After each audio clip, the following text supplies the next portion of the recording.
FTP and Internet news. In this nugget, we're going to wrap up our discussion of Internet services by talking about FTP, the file transfer protocol, and Internet news. We'll go through the FTP client programs you can use, and also talk about how to set up an FTP server on your machine. And then we'll take the remaining time and talk a little bit about network news and the client and server software that's available for network news. All right, let's get to work. Well, we're going to start out this nugget by talking about FTP, or the file transfer protocol. All right, we'll start by talking about some FTP clients, and the first one we're going to learn is just the FTP command that you type at the command line, and this is a completely text-based FTP client.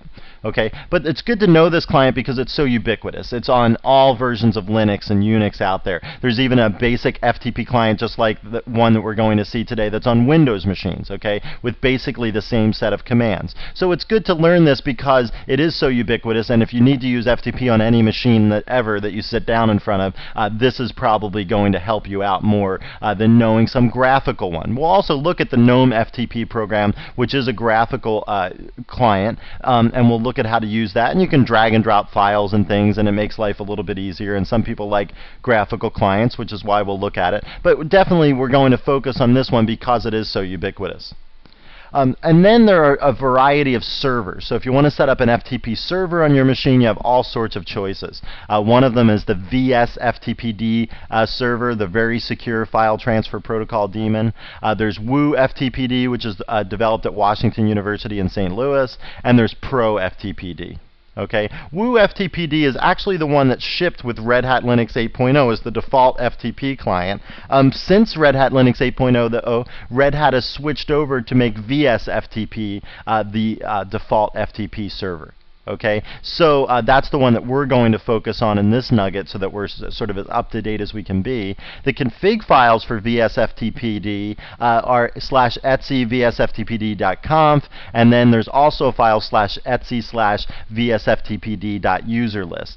Now the configuration file, a setting in there is going to dictate how this file is used, and we'll talk about that when we go out to the Linux screen. Okay, so let's go out to the Linux screen, let's look at some clients, and then we'll look at how to set up a VSFTPD server using VSFTPD.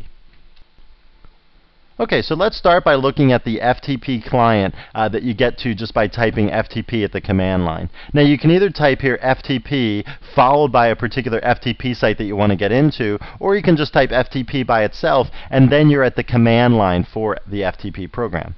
Okay, so here I can start typing FTP commands like open, and I can say open ftp.redhat.com, for instance. Okay, oh, it's great. So there's too many connected users. Please try again later. This is going to be a useful demonstration. Let me just try this again right now.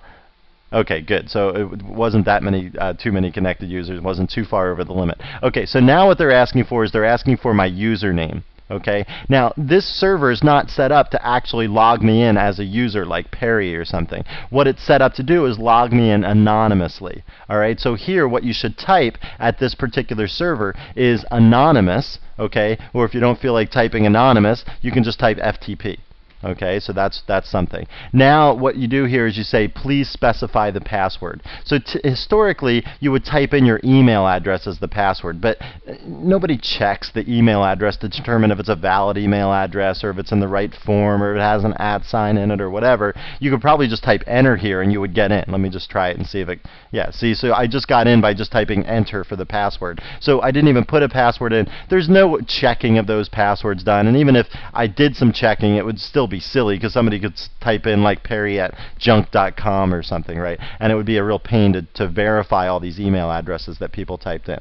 Okay, so the login's successful. It says have fun, and now what we can do is we can start typing FTP commands to determine, start typing FTP commands to carry out our activities. Okay, notice here it says using binary mode to transfer files. So it's already in binary mode. All right, binary mode is what you need to be in to transfer binary files. Okay, if you're just transferring plain text files, you can be in text mode. Let's just look at some of the commands that you can type in the FTP program here. ls works, and that's doing a listing of the remote FTP server. You can see we're listing a directory called pub, and it's owned by the FTP user and the FTP group. We'll talk a little bit more about the FTP user when we talk about setting up a FTP server, but for right now, just know that that's who owns the pub directory, and you can see the pub directory is readable by everybody.